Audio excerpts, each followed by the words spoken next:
नमस्कार दोस्तों, मैं अविनाश दास रेशनल कबीर यूट्यूब चैनल में आप सबका हार्दिक स्वागत करता हूं। दोस्तों, यदि आप लोग इस चैनल को सब्सक्राइब नहीं किए हैं, सब्सक्राइब ज़रूर करें, शेयर करके अपने मित्रों तक पहुंचाएं, लाइक करें और कमेंट मुझे ज़रूर लिखें। दोस्तों, अभी ताज़ा खबर है, विवेक देवराय नामक एक व्यक्ति ने, वह जो है कोई मामूली व्यक्ति नहीं है, प्रधानमंत्री नरेंद्र मोदी के जो है वो आर्थिक सलाहकारों का अध्यक्ष है। उसने जो है अपना आर्टिकल जारी किया है और पब्लिश भी कर दिया है। उसमें कहा गया है कि संविधान जो है आमूल चूल बदलना चाहिए, नया संविधान लागू होना चाहिए। तो संविधान दोस्तों खतरे में आ गया है। तो हम लोग सबसे पहले ये समझ लें दोस्तों कि संविधान के जो आर्टिकल्स हैं, उसकी जो अनुसूचियाँ हैं, उसको हम लोग पहले पढ़ें। मैं भारतीय संविधान भी पढ़ता हूँ, केवल मनुस्मृति नहीं पढ़ता। तो मनुस्मृति मैं आपको पढ़ के सुना रहा हूँ। पहले आप समझ तो लें कि हिंदू संविधान जो लोग लागू करना चाह रहे हैं, हिंदू राष्ट्र, उसका संविधान क्या है, कैसा है, कैसे था प्राचीन काल में हिंदू संविधान, और उसमें शूद्रों की यानी ओबीसियों की क्या दशा थी, स्त्रियों की, महिलाओं की क्या दशा थी, उसको ठीक से समझ लें दोस्तों। इसके बाद जो है आप संविधान बदलने के लिए मन बनाएं। यदि पहले का संविधान अच्छा है, आज का संविधान बुरा है, तो हम भी आपके साथ में शामिल हो जाएंगे, हमें कोई तकलीफ़ नहीं है दोस्तों। लेकिन सबसे पहले मैं सुनाता हूँ, उसको सुनिए, और साथ साथ आपको यदि लगता है कि ये सही नहीं है तो आप मनुस्मृति किताब खरीद कर स्वयं भी घर में पढ़ के देखिए। जो प्राचीन काल का हिंदू संविधान है वो कितना मानवता के अनुरूप है, यह आपको समझ में आ जाएगा। तो आज का जो प्रसंग है दोस्तों, आज का प्रसंग है शिक्षा की शुरुआत यानी कि दीक्षा। हिंदू संविधान के अनुसार विद्यार्थी जो है गुरुकुल में जाके पढ़ता था और ब्रह्मचर्य व्रत का 25 साल की अवस्था तक पालन करते हुए पढ़ता था। इसके बाद जो है संसार में आके अपने अपने घर गृहस्थी में जाता था। लेकिन दोस्तों, उसमें जो वर्तमान में जो ओबीसी कहलाते हैं, एससी एसटी तो समाज से दूर रहते थे, जंगलों में रहते थे, गांव बस्ती के बाहर रहते थे। लेकिन जो बस्ती के अंदर रहने वाले जो शूद्र है यानी ओबीसी है, उसको पढ़ने लिखने का अधिकार नहीं था। यह जो 1848 में लॉर्ड मैकाले ने सबसे पहले इनको सबको पढ़ाना शुरू किया है। दोस्तों, प्राचीन काल में महिलाओं को भी हक नहीं था, चाहे वो ब्राह्मण घर की महिला क्यों ना हो। इसलिए अब हम जो है कैसे दीक्षा लिया जाता था, कैसे शिक्षा ली जाती थी, उसके वर्णन को मनुस्मृति के माध्यम से सीधे पढ़ते हैं दोस्तों। यहाँ पर जो है हम अध्याय 2 के श्लोक नंबर 36 से शुरू करते हैं।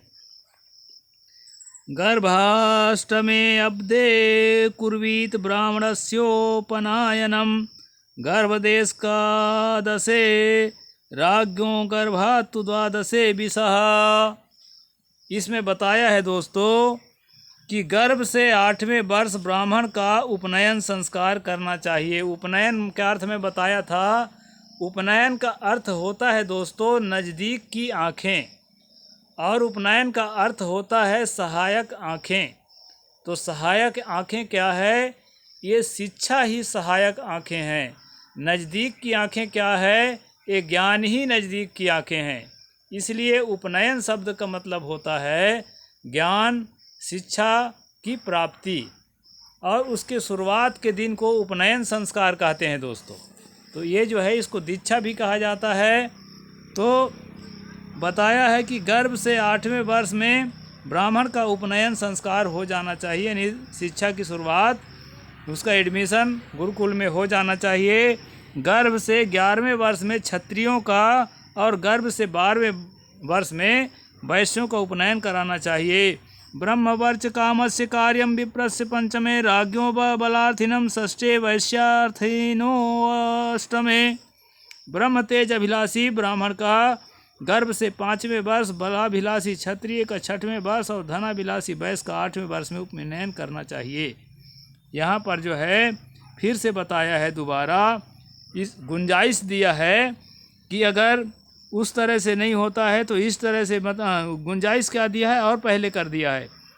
जो ब्रह्म तेज का अभिलाषी है, नहीं शिक्षक बनने का, ज्ञान का भंडार बनना जो चाहता है, उसको 5वें वर्ष में, और जो शक्ति का भंडार बनना चाहता है और बलाभिलाषी है, बल का अभिलाष रखने वाला है, ऐसे क्षत्रिय को 6 वर्ष में, और धनाढ़ होना चाहता है ऐसे व्यापारी वर्ग के बनिया को 8 वर्ष में उपनयन संस्कार करना चाहिए।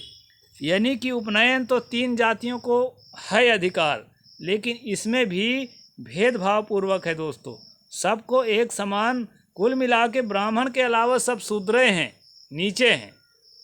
इस तरह से हिंदू संप्रदाय का जो संविधान है मनुस्मृति, उसमें ये बात बताई है, जिसका जो है सावरकर बार बार जिक्र करते थे कि संविधान हो तो मनुस्मृति की तरह, और हिंदू राष्ट्र की तरह राष्ट्र हो।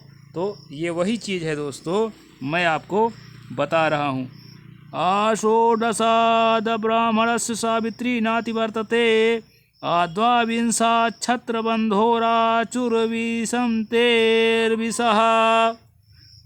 16वें वर्ष तक ब्राह्मण का, 22वें वर्ष तक क्षत्रिय का, और 24वें वर्ष तक वैश्य का सावित्री अतिक्रमण नहीं होता है, अर्थात उस समय तक उपनयन हो सकता है। यहाँ पर गुंजाइश दिया है दोस्तों कि जैसे पहले बताया था कि 5 वर्ष में ब्राह्मण का, 6 वर्ष में क्षत्रिय का, और 8 वर्ष में वैश्य का उपनयन होना चाहिए, लेकिन किसी कारणवश ऐसा नहीं हो सका है, तो इसमें गुंजाइश बताया है कि 16वें वर्ष तक ब्राह्मण का हो सकता है, 22वें वर्ष तक क्षत्रिय का, और 24वें वर्ष तक वैश्य का सावित्री अतिक्रमण नहीं होना चाहिए। यहाँ सावित्री अतिक्रमण का मतलब है गायत्री मंत्र लेने के समय का अतिक्रमण, यानी उस समय से ज़्यादा नहीं होना चाहिए। तो इतना वर्ष जो है गुंजाइश दिया गया है।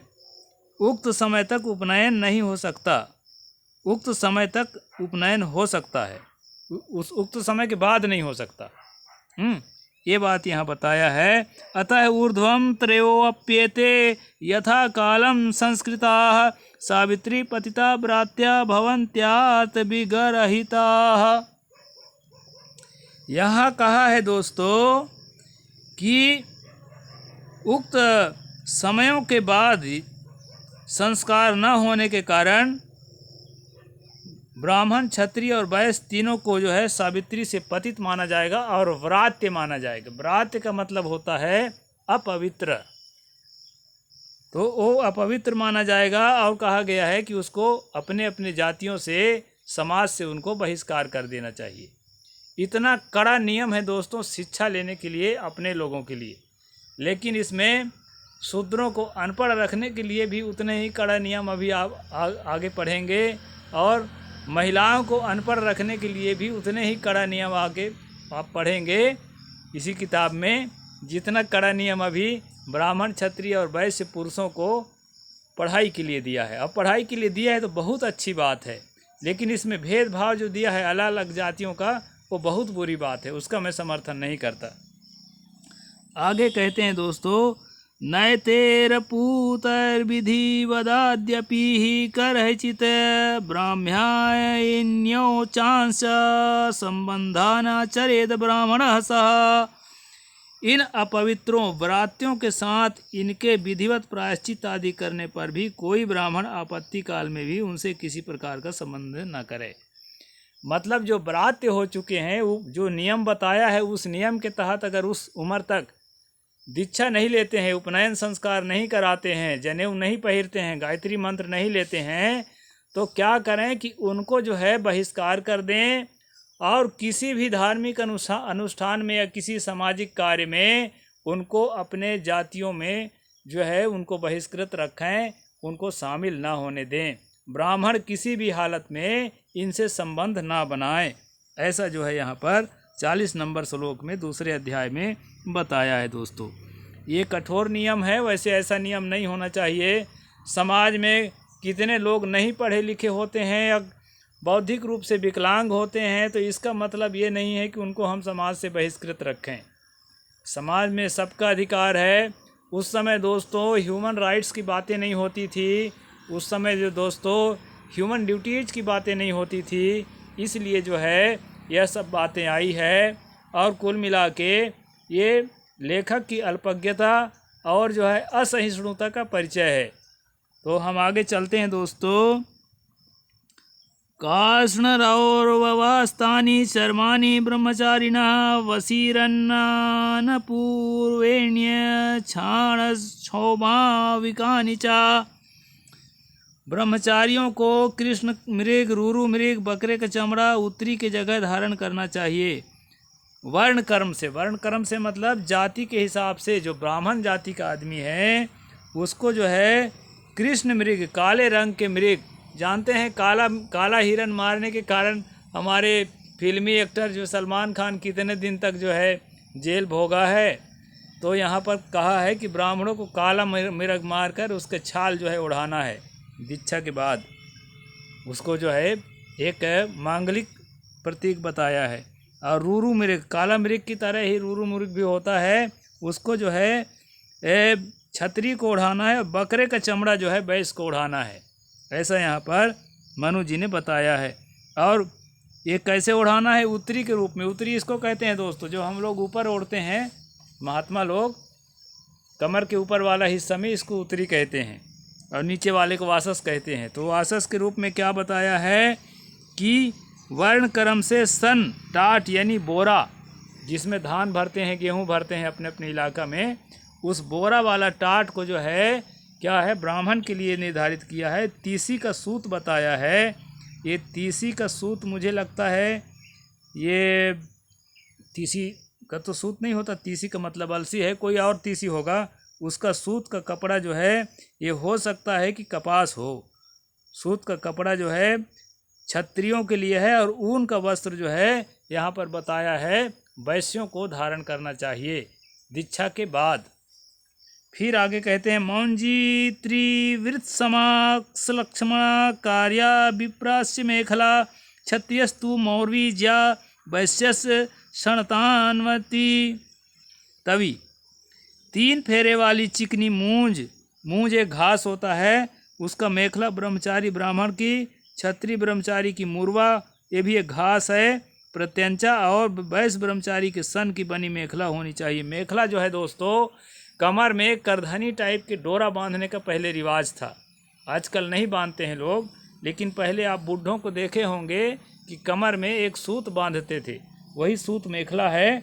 तो यहाँ बताया है कि ब्राह्मण को यानी कि उसका मूंज का, क्षत्रिय को मुरवा का, और सन का जो है वैश्यों को, यानी कि कमर के डोरी बांधने में भी भेदभाव है, उत्तरी ओढ़ने में भी भेदभाव है। ब्राह्मण के अलावा हिंदू धर्म में सब नीचे हैं जाति के हिसाब से, इसमें जो है कर्म के हिसाब से नहीं है, क्योंकि कर्म तो बाद में करेगा ना, अभी तो दीक्षा लेने जा रहा है बेचारा, सीखने पढ़ने, बाद में काम करेगा। तो यहाँ जो है शुरू से ही भेदभाव है, और यही हिंदू राष्ट्र का संविधान है दोस्तों। इसलिए लोकतंत्र के संविधान के बार बार जयकार करो, और जो है उसको दिल में जो है जगह दो। ये महान संविधान है। कई लोग ये भ्रम पैदा करते हैं कि अंबेडकर ने अपने ढंग से संविधान लिखा है। दोस्तों 299 बड़े बड़े पढ़े लिखे सदस्यों का उसमें सन 42 से सन 49 तक डिस्कस चला है। इसके बाद जो है एक एक आर्टिकल पर डिस्कस चला है, तब जाकर जो है उसको निर्धारित किया है। कोई अंबेडकर अपने मन से जो आया, ये है कि बड़े निर्णायक अंबेडकर थे, और जो है उनके निर्णय बहुत मानवाधिकार के अनुरूप रहता था। इसलिए ये माना जाता है कि बाबा साहेब ही, और सही बात भी है कि बहुत सारे अधिकारों को उन्होंने ही दिलाया है। इसलिए दोस्तों ये कोई मनमानी लिखा हुआ नहीं है, बहुत लंबे समय के संघर्ष का संविधान है। और जो है इस पर जो अमेंडमेंट भी होता रहता है, बदलाव भी होता रहता है कई आर्टिकल्स का, तो इसमें बहुत सारी गुंजाइश है। और मनुस्मृति में कोई गुंजाइश नहीं है दोस्तों, यहाँ जाति के हिसाब से ही सारी बातें हैं। मुंजालाभे तु कर्तव्या कुशास्मंत कवल्वजैः त्रिवित्ता ग्रंथिनैकेन त्रिभिः पंचभिरेव वा। यदि मूंज न मिले तो कुश, अथवा पत्थर से उत्पन्न होने वाली डाभी घास, ये घासों का नाम है सब, ये एक मेखला बनाने के लिए है। 3 फेरे वाली मेखला बनाकर उसमें 3 या 5 गांठ देनी चाहिए। इस प्रकार मेखला के लिए गुंजाइश दिया है। कर्पासमुपवीतं स्या विप्रध्येवर्धवृत्तं निवृत्ता सणसूत्रमयं राज्ञो वैश्यास्याविसौत्रिकम्। ब्राह्मण का कपास के सूत, क्षत्रिय के सन के सूत और वैश्य के भेड़ के सूत का यज्ञोपवीत होना चाहिए और यह तेहरा और दाहिने से बटा हुआ होना चाहिए। यहाँ पर दोस्तों हर जाति के लिए अलग अलग सूत का जो है जनेऊ बनाने की बात कही गई है। वैसे मैं तो देखता हूँ एक ही प्रकार के सूत का उसमें गांठ होंठ का भेद रहता होगा। आजकल एक ही प्रकार जो है सूत का जनेऊ ये सब लोग पहनते हैं, लेकिन इसमें एक प्रकार नहीं बताया है दोस्तों। इसमें कहा है ब्राह्मण को कपास का, क्षत्रिय को सन का, सन यही बोरा वाला, और वैश्य को भेड़ के सूत का यज्ञोपवीत होना चाहिए, तेहरा और दाहिने ओर से बटा हुआ होना चाहिए। तो इस प्रकार दोस्तों यहाँ पर जो है कबीर साहिब ने जो कहा था, जो तू करता वर्ण विचारा जन्मत 3 दंड अनुसारा। अगर वर्ण पर तुम विचार करते हो तो 3 प्रकार के दंड लेकर के ही जन्म से पैदा हुए होते। इस तरह इस भेदभाव का साहिब ने खंडन किया था। तो यहाँ पर दंड के बारे में क्या कहा है वो भी हम जान लेते हैं। ब्राह्मणो बैल उपालासो क्षत्रियो बाट खादिरो पेल बौल उदुम्बरो वैश्यो दंडानी हंति धर्मतः। इसमें कहा है दोस्तों ब्राह्मण को बेल का या पलास का, क्षत्रिय को बर का या खैर का और वैश्य को पीलू या गूलर का दंड धर्म के लिए धारण करना चाहिए। धर्म दंड जो कहते हैं, आरएसएस वाले बांस के लाठी बड़े बड़े हाफ पैंट पहने हुए चलते हैं ना, वही दंड है ये। तो डंडा लेने की इसमें विधान बताया है। तो इसी को कबीर साहिब ने कहा था कि जो तू करता वर्ण विचारा जन्मत 3 दंड अनुसारा, 3 प्रकार के दंड लेकर तुमको आना चाहिए था। तो दोस्तों ये ब्राह्मण, क्षत्रिय और वैश्य को दीक्षा के जो खास बात है मैंने बता दिया। कुछ बातें मैं कल बताऊंगा। आज यहीं तक बात होगी। साहिब बंदगी, जय जोहार।